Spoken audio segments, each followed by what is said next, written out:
Now, from the news team that's covering the Carolinas, this is Channel 9 Eyewitness News Sunday morning. Local EMS employees accused of bad behavior during a disaster relief trip. Some bad decisions were made. We do know that. The choices they made that caused an employee to lose their job. A huge day for NASCAR fans as Roval Racing comes to Charlotte. The historic implications of today's race and the traffic mess you'll want to avoid. And we'll take you outside for a live look from our Charlotte camera. Got the sun coming up. It looks like we've got just a few clouds out there. Good morning, I'm Blaine Tollison. It's going to be a great day. I'm Kristen Lee. Thanks for joining us. Meteorologist Jacqueline Shear is here with pretty nice forecast for the morning. Yeah, you know what? Those temperatures staying nice and cool, well, cooler, and those dry skies are staying dry too, so that's pretty exciting out there. We are seeing just a few showers though in the high country. You want to keep that in mind. The mountains are not really getting this nice break from the wet weather that everyone else is, so just something to keep in mind. But the metro area staying dry throughout the 7-day forecast. 79 degrees is a little bit warmer than where we should be for this time of year, but it's our only real taste of fall this week. And that's because those temperatures after today, well, they are climbing into those mid 80s and then the upper 80s by the end of the week. We're going to track that warm up. Plus I'll have some event forecasts for you coming up in just a few minutes. All right, we'll see you in a little bit. Thank you, Jacqueline. Gaston County commissioners are calling the behavior of some EMS employees unacceptable. And they're accused of drinking and partying while providing relief on the coast after Hurricane Florence. EMS told Channel 9 that a few crew members made poor decisions during their downtime. And we asked county commissioners if your tax money was paying those EMS workers while they partied. Since they were being paid for hurricane duty, were they also being paid for that time that they spent drinking or partying? I do know that the manager's office is looking into that. The county did fire one employee and suspended others. Another worker resigned. EMS officials say that no crew members missed calls or responded to calls after drinking. Some school districts are still closed because of Florence's flooding. Craven County will be off for at least another week. Onslow County hasn't said when students will return to school. State education leaders extended the deadline for required vaccination for kids in school and daycare. Families now have until December 1st. In South Carolina, the state attorney general's office sued to get an extension on voter registration, and they're pushing for a 10-day extension to August 17th.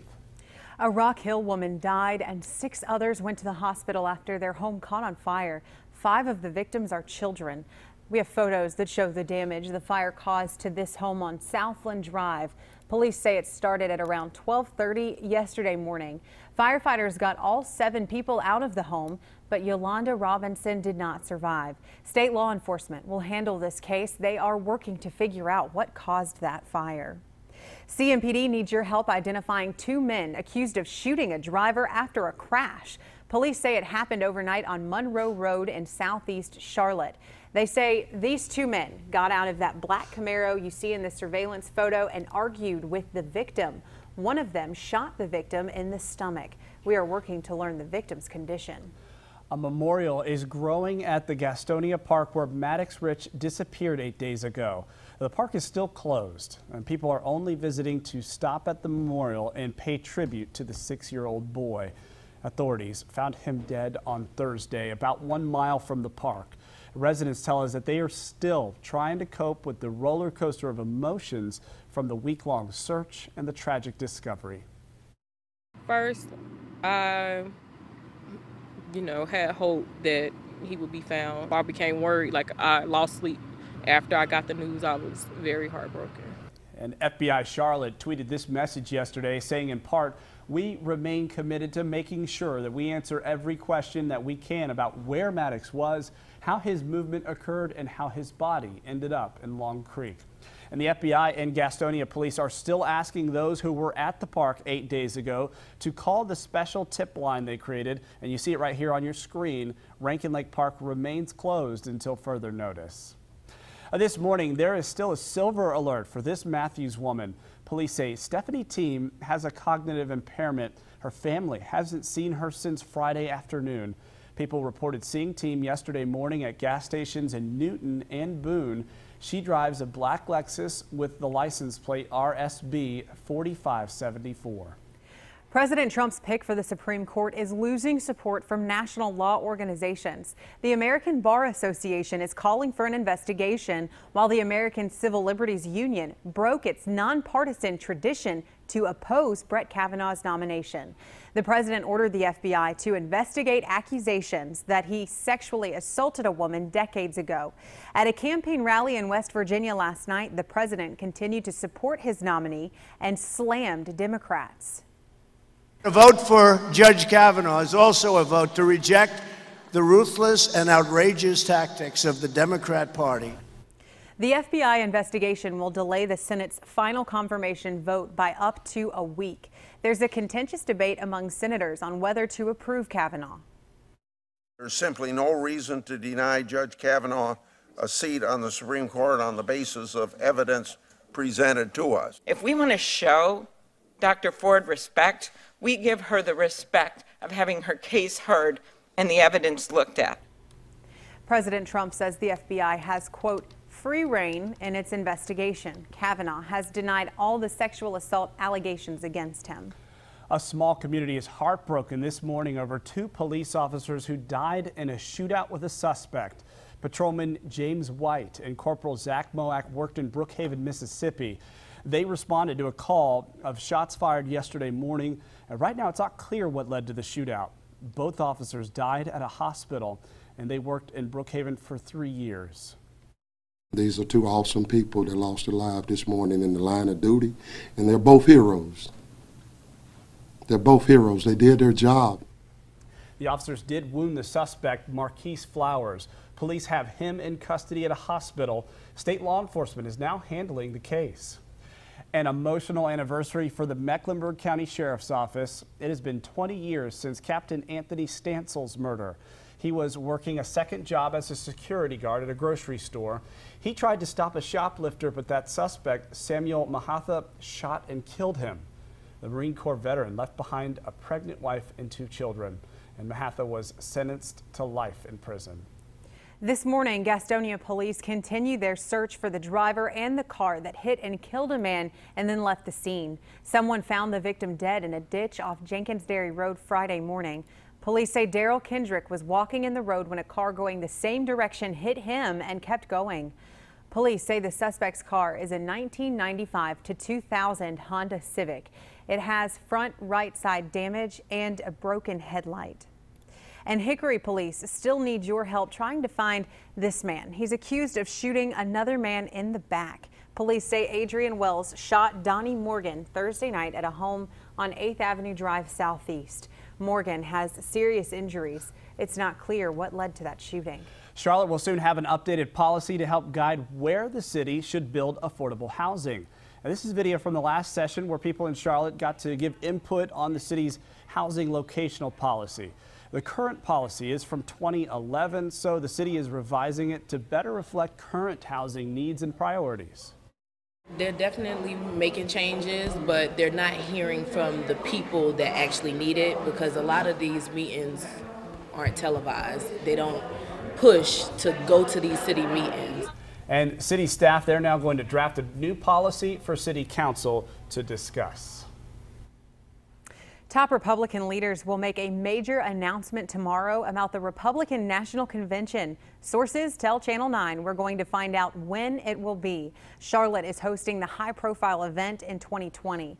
The RNC is looking at 3 different weeks in July and August. They have to consider the Democratic National Convention dates, and they don't want to conflict with the Olympics. The deadline for a final decision was back on September 15th. The city is already planning for the convention. The RNC will likely come up during community engagement meetings with CMPD and city leaders. They'll focus on safety, trust, and accountability.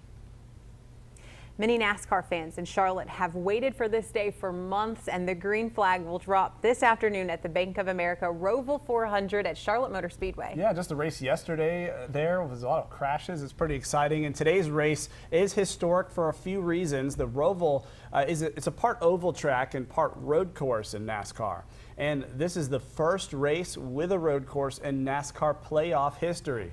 Kurt Busch, he has the pole for today's race, and it starts at 2 p.m. And you can expect to see huge crowds inside and outside the Speedway. Traffic will be hectic for much of the day. Just think about all those cars, RVs, campers. It gets crowded out there. Traffic Team 9's Mark Taylor tells you how you can avoid all that traffic. Seen a lot of added congestion for 85 commuters since Friday, where events leading up to the Roval Bank of America 400 today. And as we've been mentioning, 85 to Bruton Smith Boulevard, we're asking and urging folks to stay away from that. Again, their GPS is for those out-of-towners are taking them through that route. So DOT is urging folks to use 485 in either direction, getting off at 29 over to Bruton Smith to head towards the Speedway, or just bypassing Bruton Smith on 85, taking Poplar Tent to Pitt School Road 29 back towards Bruton Smith. Today's race will be the culmination of a NASCAR-filled weekend in Charlotte. Ahead in sports, the Rex and the winner of Saturday's Xfinity Series race on the Roval. Taking a live look now from our Speedway cam. Sun's finally come up. Jacqueline Shear has an update on your forecast from Severe Weather Center 9. That's right, and we're tracking that Roval 400 forecast as we're moving through the day. It looks like a beautiful day. Yesterday we had that slight chance for showers. Friday we did as well, but today looking really nice. Dry, 77 degrees by 1 p.m. By 3 p.m. we are at 80, so looking like a little bit of a warm day for this time of year especially. You probably won't need a jacket if you're headed out. And if you're headed out to the Renaissance Festival, looking like a beautiful day for that as well. This of course is the opening weekend, and this is the coolest weekend that we'll have for a little while at the Renaissance Festival. Next weekend looking a little bit toastier, so if you're looking for more like fall weather with this Renaissance Festival, this is the weekend to go. Coming up in just a few minutes, we'll have your local forecast for Rock Hill and for Lancaster.